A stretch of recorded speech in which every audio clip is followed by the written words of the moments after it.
E aí galera, hoje resolvi fazer um vídeo de aula de história dos processadores, da evolução dos processadores Intel. Então vamos de 775 até a 10ª geração. As maiores diferenças, vou usar uma placa 775 como guia. Vamos fazer uma aula de história da evolução dos processadores Intel. Eu vou começar com o socket 775, porque eu não quero ir tanto para trás, porque não compensa e tem mudanças muito grandes. Mas basicamente 775, as maiores mudanças, o socket 775 é um socket que durou bastante tempo e teve muita evolução.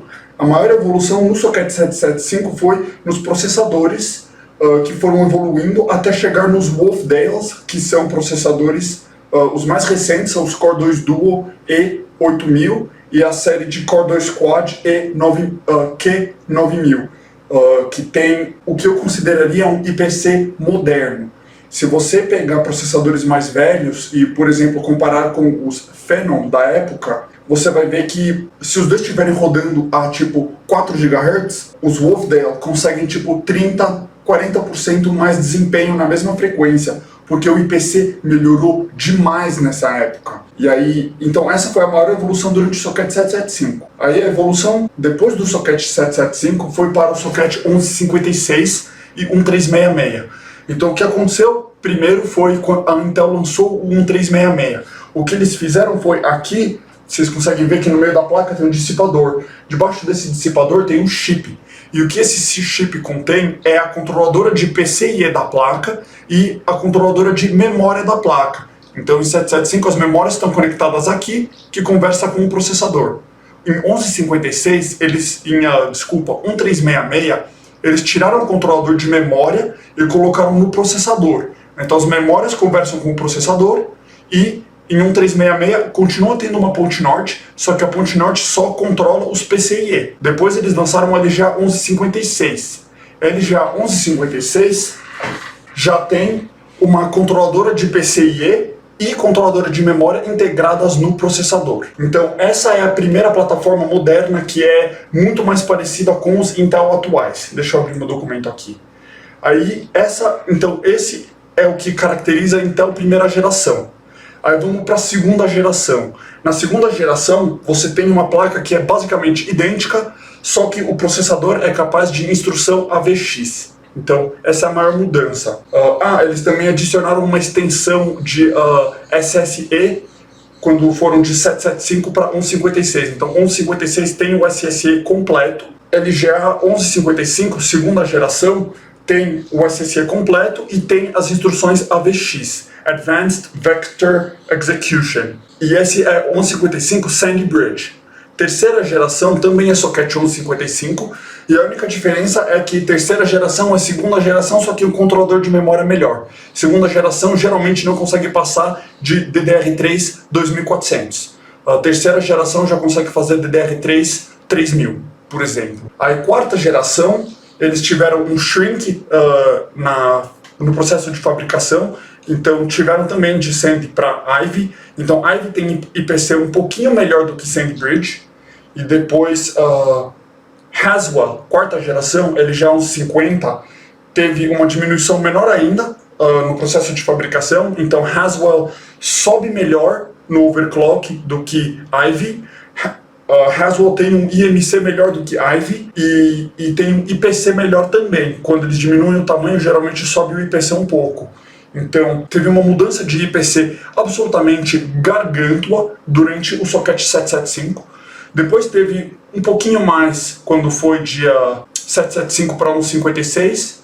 Depois, assim, um tequinho quando foi para Sandy Bridge. Aí teve uma mudança legalzinha para Ivy Bridge. Só que, na minha opinião, Ivy Bridge já tem, assim, 99% do IPC de placas modernas. É um pouco mais do que isso, só que basicamente a diferença é muito pequena. Então, por isso que eu fico fazendo vídeos dessas placas velhas, porque, por exemplo, o melhor benchmark para medir IPC é SuperPi. E se você for ver, as placas que são capazes de rodar SuperPi em menos de 10 segundos, não as placas, mas as arquiteturas de processador, é porque eles têm o que eu considero IPC moderno. Então tem CPU 775 que não consegue fazer menos de 10 segundos nem no nitrogênio. Enquanto que os Wolfdale, por exemplo, o Core 2 Duo E8000, conseguem fazer em menos de 10 segundos no air cooler mesmo. E aí, sabe, vai mudando isso. E processadores modernos Intel também, claro, obviamente conseguem fazer em menos de 10 segundos no air cooler mesmo, provavelmente até em estoque. Então, a gente estava falando de... Aqui, deixa eu ver no papel. Segunda geração, terceira geração é segunda geração, só que com controlador de memória melhor para subir no over. E a quarta geração é o mesmo que a segunda e terceira geração, só que com um pouco mais de IPC e um controlador de memória melhor ainda. Caso vocês não saibam, por exemplo, esse kit de memória é Samsung D-Die. Haswell, quarta geração, consegue subir isso DDR3 3000 ou mais. A sexta geração é basicamente quarta geração, só que com memórias DDR4.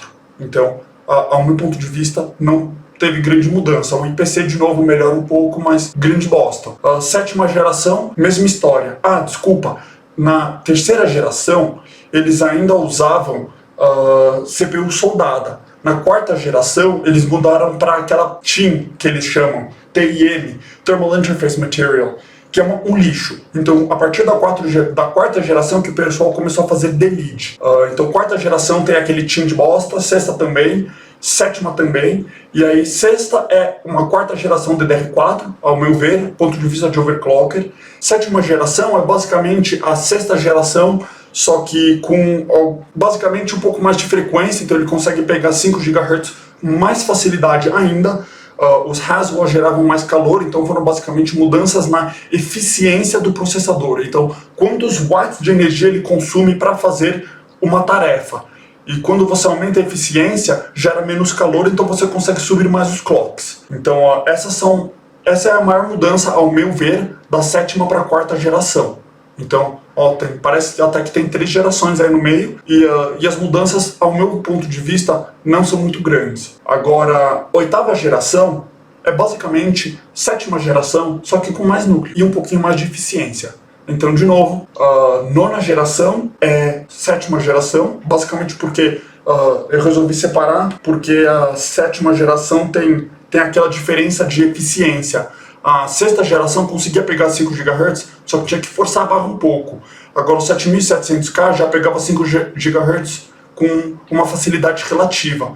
Então, por isso que eu estou categorizando eles como sétima geração. Eu considero, sabe, é só um número na minha cabeça, 5 GHz, mas tipo, a gente faz festa nisso, né? Número redondo assim. Sexta geração conseguia pegar 5 GHz e Haswell, a quarta geração também. Só que precisava forçar um pouco mais, às vezes precisava de water cooler. Sétima geração já a maioria pegava. Eu tô falando de overclock ambiente. Então, a oitava geração é basicamente a sétima geração, só que com 6 núcleos no i7 e com 4 núcleos no i3. 6 núcleos no i7 e 4 núcleos no i3. Então, sem grandes mudanças, um pouco mais de eficiência. Nona geração é basicamente, de novo, sétima geração, só que com 8 núcleos no i9 e ele é soldado. Então, até que enfim, a Intel largou mão daquele TIM de bosta. Todo mundo reclamou tanto que eles falaram, galera, tem que mudar essa porcaria, vamos soldar ele. Então, nona geração já tem o IHS soldado, que fez uma diferença legal. Para quem é novo no canal, este é o IHS, essa coisinha de ferro que fica no processador, e este é o processador sem IHS. Então, basicamente, a Intel colocava pasta térmica, tá vendo? Os processadores de quarta geração tinham essa pasta térmica. Eles tinham uma pasta térmica da Intel, que era um lixo. Era tipo uma Implastec vagabunda. E era uma porcaria. Então o pessoal ficava tirando para trocar pasta térmica. Esse aqui é um i3 de sétima geração, que o Ian Diniz me emprestou. Valeu, Ian. Então, antes disso, não precisava ficar fazendo isso. E depois disso, nona geração, não precisa ficar fazendo isso. Mas nas gerações no meio, para quem quer fazer overclock, compensa, porque trocar essa pasta tem vídeo a respeito disso, né? O nona geração é basicamente uma sétima geração, só que com mais núcleos e não precisa ficar brincando com essa merda. E daí, depois da nona geração, temos a 10ª geração, que a Intel acabou de lançar e que tá a conversa do ano. E basicamente a 7ª geração, só que com 10 núcleos. Desculpa, galera, eu não quero ser cuzão, mas tipo, o que eu me importa com overclock e o que eu gosto de ver são mudanças. E a Intel tá falando, vai ter 10 nanômetros faz tanto tempo, que vai ter mudanças na arquitetura, Sunny Cove e tudo. E cara, 10ª geração é basicamente Kaby Lake V5. Tipo, só tem mais núcleos, um pouco mais de eficiência, umas mudancinhas, mas eles estão falando, velho, põe mais núcleo aí na parada que tá de boa. Cara, se você for ver, tipo, de um ponto de vista de um usuário final normal que só quer um PC da hora, eles fizeram... Faz sentido, né? Porque realmente 10 cores é brutal, especialmente com a Ring Bus, porque eles são socket mainstream, então eles têm o Ring Bus, não tem o Mesh, que nem X299, então vai ser um processador absolutamente bruto para jogos, para benchmark 3D e em termos de produtividade para algumas coisas, só que para mim não me interessa muito, porque eu estou montando agora um Skylake, né, 6ª geração, e para mim é tudo a mesma coisa, sabe? Tem mais núcleo, menos núcleo, dá na mesma. Então eu fiquei meio chateado com a 10ª geração. Eu tô rezando para a 11ª ser aquele Sunny Cove. Mesmo se for Sunny Cove 14nm, o fato deles reorganizarem o jeito que eles estão fazendo o silício, eu acho que vai ter diferenças legais. Não só para overclocking, mas em termos de desempenho por núcleo e desempenho dos núcleos como um todo. Então eu tô bem ansioso para ver isso e para ver 10nm também. Mas então esse foi basicamente um breakdown do histórico da evolução da Intel nos últimos 10, 12 anos. Se alguém tiver qualquer dúvida ou comentário... tem mais... 775 introduziu algumas instruções novas nos processadores. Então tem as extensões mais modernas do SSE e isso ajudou em algumas coisas. Por exemplo, tem jogo que precisa disso. Os processadores mais tardados do 775 tem quase todos os SSE que você precisa para fazer tudo. Só que, se eu não me engano, tem alguns jogos que pedem uma extensão de SSE que nem os Core 2 Quad mais recentes têm. Então, isso é para ser notado. E a VX, que foi introduzido em Sandy Bridge, para vocês que não conhecem, a VX é uma instrução extremamente pesada e, na verdade, o que diferencia... Eu vou fazer um vídeo dedicado sobre isso, mas o que diferencia Sandy Bridge das instruções anteriores é justamente a presença desse AVX, que, ao meu ver, para quem usa o PC normal, não é tão grande. Só que, por exemplo, os Intel X299 são os únicos processadores que têm AVX, não os únicos, né, mas eles têm a VX512, que é uma extensão mais nova ainda. Então eles lançaram a VX com Sandy Bridge, eles lançaram a VX2 com, se eu não me engano, foi a Skylake, talvez. E aí com o X299 eles lançaram a VX512.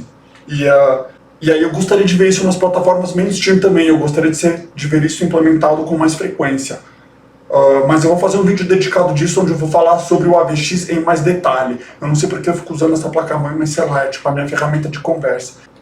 E só pra avisar, eu tô na quarentena, vocês estão vendo, meu cabelo tá crescendo, eu fico em casa, tô fazendo, sabe, eu tô trabalhando e brincando com as coisas ao mesmo tempo, então, desculpa pela aparência.